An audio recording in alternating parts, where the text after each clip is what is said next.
নতুন এটা ভিডিঅ'লৈ আপোনাক স্বাগতম জনাইছোঁ। আজি আমি আলোচনা কৰিম লখিমপুৰ ডিষ্ট্ৰিক্টৰ LP কাট অফ। আজি LP কাট অফ এনালাইচিছ কৰিম লখিমপুৰ ডিষ্ট্ৰিক্টৰ। গতিকে আপোনালোকে ভিডিঅ'টো শেষলৈকে চাব। লখিমপুৰ ডিষ্ট্ৰিক্টৰ এইবাৰৰ LP কাট অফ এনালাইচিছ কৰাৰ আগতে আমি যোৱাবাৰৰ লখিমপুৰ ডিষ্ট্ৰিক্টৰ কাট অফ এবাৰ চাই ল'ম। আৰু যোৱাবাৰৰ লখিমপুৰ ডিষ্ট্ৰিক্টৰ LP কাট অফ আমি যোৱাবাৰ কিমান গৈছিলে সেই অনুযায়ী নাচাওঁ।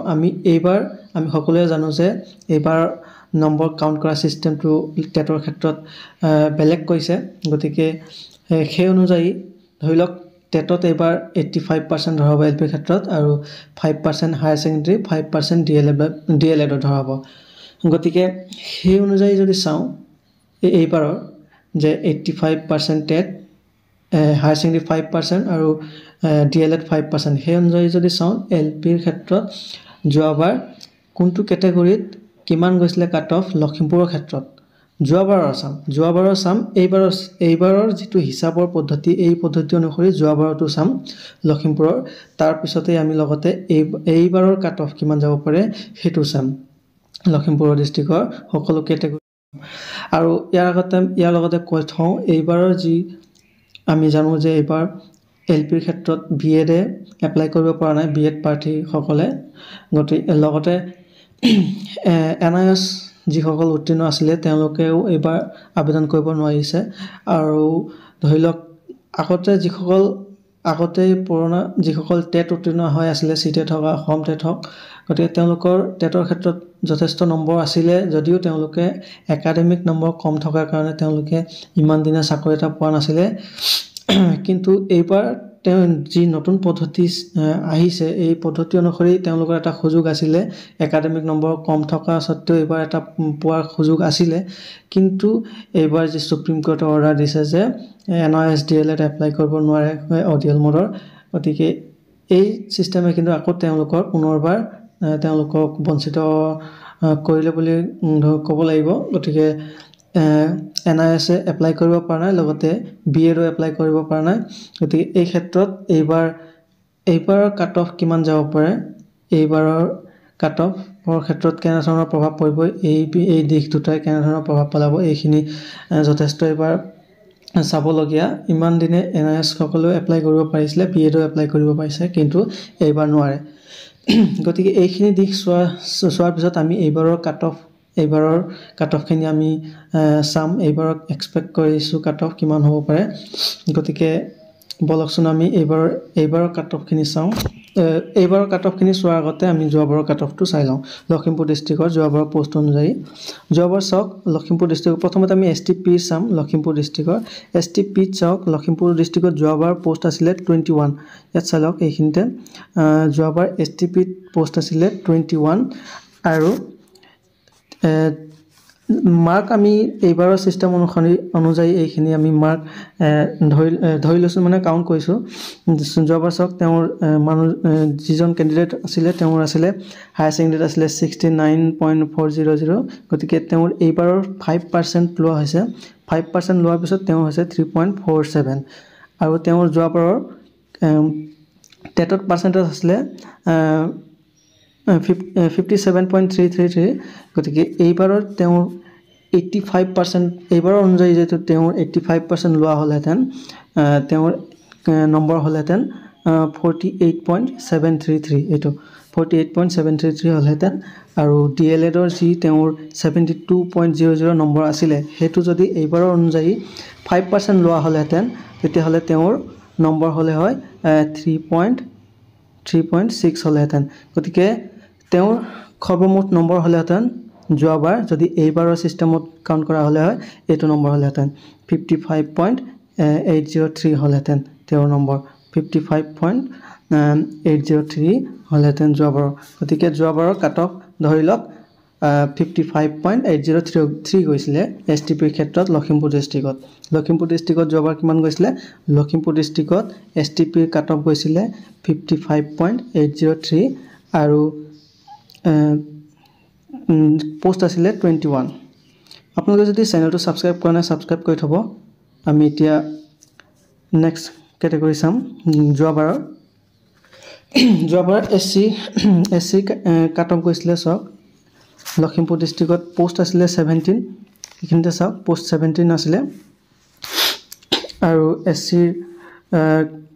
চিৰ কাট অফ গৈছিলে 56.379 গৈছিলে যোৱাবাৰ কাট অফ 56.379 গৈছিলে আৰু এইখিনি নম্বৰ আছিলে এইখিনিত এইবাৰৰ চিষ্টেম অনুযায়ী নম্বৰখিনি ধৰি লোৱা হৈছে তেওঁৰ কাউণ্ট কৰা হৈছে হায়াৰ ছেকেণ্ডেৰীত আছিলে তেওঁৰ 3.25 আছিলে আৰু 13ত আছিলে তেওঁৰ 49.3 আছিলে আৰু DLED বা BEd আছিলে তেওঁৰ 3.828 আছিলে গতিকে তেওঁৰ সৰ্বমুঠ নম্বৰ আছিলে এইটো 56.379 গতিকে SC যোৱাবাৰ কাট অফ গৈছিলে 56.379 লখিমপুৰ ডিষ্ট্ৰিক্টত যোৱাবাৰ কাট অফ গৈছিলে SC 56.379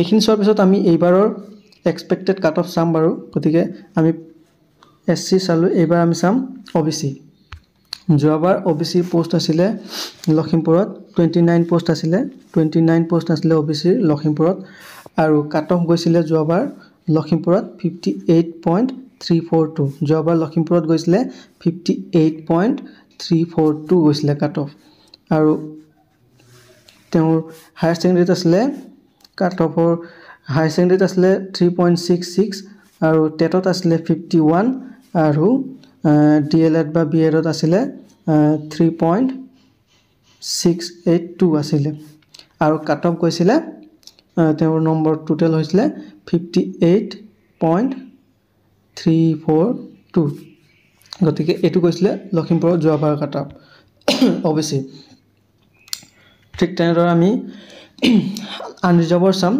আনৰিজাৰ্ভৰ চাওক পোষ্ট আছিলে 25 পোষ্ট আছিলে আনৰিজাৰ্ভত লখিমপুৰত আৰু কাট অফ গৈছিলে এইখিনি কাট অফ গৈছিলে কি 63.376 গৈছিলে কাট অফ আৰু হায়াৰ ছেকেণ্ডেৰীত আছিলে 3.48 টেটত আছিলে 56.1 আছিলে টেটত আৰু DLED বা BEdত আছিলে 3.796 আছিলে টোটেল হৈছিলে 63.376 গতিকে কাট অফ গৈছিলে আনৰিজাৰ্ভত যোৱাবাৰ 63 গৈছিলে 63.376 গৈছিলে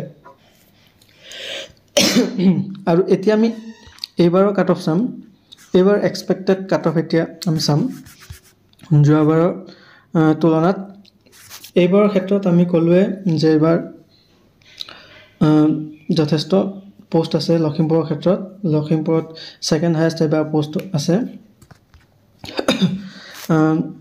তাতে প্ৰথমতে আমি টি টাইপছৰ চাওঁ টি টাইপছত ধৰি লওক টি টাইপছত এইবাৰ আছে 23 পোষ্ট আছে 23 পোষ্টত আমি এইবাৰ এক্সপেক্টেড কাট অফ ধৰিব পাৰোঁ লখিমপুৰত 54 ধৰিব পাৰোঁ 54 আমি 54 ধৰিব পাৰোঁ আৰু এবাৰ যেহেতু লখিমপুৰত যথেষ্ট আবেদন পৰিছে কাৰণ প্ৰায়বোৰ কেণ্ডিডেটে নিজৰ হোম ডিষ্ট্ৰিক্ট বা নিয়াৰেষ্ট ডিষ্ট্ৰিক্ট ৰখাৰ লগতে এটা বেছিকৈ পোষ্ট থকা ডিষ্ট্ৰিক্ট যিহেতু লখিমপুৰ আৰু লগতে শোণিতপুৰ গতিকে এই দুটা ডিষ্ট্ৰিক্টৰ ভিতৰত ৰাখিছেই প্ৰত্যেকটো কেণ্ডিডেটে গতিকে যথেষ্ট এবাৰ তাতে ভিৰ দেখা যাব লখিমপুৰত চাওক কিমান আছে পোষ্ট টি টাইপছৰ আছে ৰিজাৰ্ভেশ্যন এইবাৰ আকৌ টি টাইপছৰ কাৰণে ৰিজাৰ্ভেশ্যন আছে গতিকে লখিমপুৰত পোষ্ট আছে 23 টি টাইপছৰ 23 আৰু এক্সপেক্টেড কাট অফ ধৰা হৈছে লখিমপুৰৰ টি টাইপছৰ 54 যাব পাৰে কাট অফ আৰু PWD এইবাৰ পোষ্ট আছে লখিমপুৰত 21 পোষ্ট আছে কাট অফ ধৰা হৈছে 53 এক্সপেক্টেড কাট অফ ধৰা হৈছে 53 যাব পাৰে আৰু ST হিলছত এইবাৰ পোষ্ট আছে লখিমপুৰত 21 আৰু কাট অফ ধৰা হৈছে এক্সপেক্টেড 54 আৰু ST প্লেনত পোষ্ট আছে 32 আৰু এক্সপেক্টেড কাট অফ ধৰা হৈছে 54 আৰু SCত পোষ্ট আছে লখিমপুৰত 24 আৰু কাট অফ ধৰা হৈছে 55 এইবাৰ কাট অফ 55 যাব পাৰে আৰু OBC পোষ্ট আছে 41 আৰু এক্সপেক্টেড কাট অফ ধৰা হৈছে যোৱাবাৰৰ সমানে যাব পাৰে এইবাৰো ইমান এটা পাৰ্থক্য নহয় যোৱাবাৰ 58 কিমান সামথিং গৈছিলে এইবাৰো 57 প্লাস হৈ যাব পাৰে এইবাৰো গতিকে বিশেষ এটা পাৰ্থক্য দেখা নাযায় এইবাৰো লখিমপুৰত আৰু আনৰিজাৰ্ভৰ ক্ষেত্ৰত চাওক 203টা পোষ্ট আছে 203 পোষ্ট আৰু এক্সপেক্টেড কাট অফ যোৱাবাৰৰ সমানে যাব পাৰে যোৱাবাৰ 63.3 কিবা সামথিং আছিলে গতিকে এইবাৰো লখিমপুৰত কম নাযায় কাট অফ কম নহব কাৰণ পোষ্ট বেছি যদিও এইবাৰ লখিমপুৰত কাট অফ কম নহব কাৰণ যথেষ্ট এইবাৰ আবেদন সবৰে চকুত লগা এটা ডিস্ট্ৰিক্ট হৈ পৰিছে যেহেতু যোৱাবাৰৰ তুলনাত এইবাৰ কিছু লখিমপুৰত কিছু পোষ্ট কম আছে যদিও আমি কাট অফ কম হ'ব পাৰে বুলি আমি ধৰিব নোৱাৰো যেহেতু এইবাৰ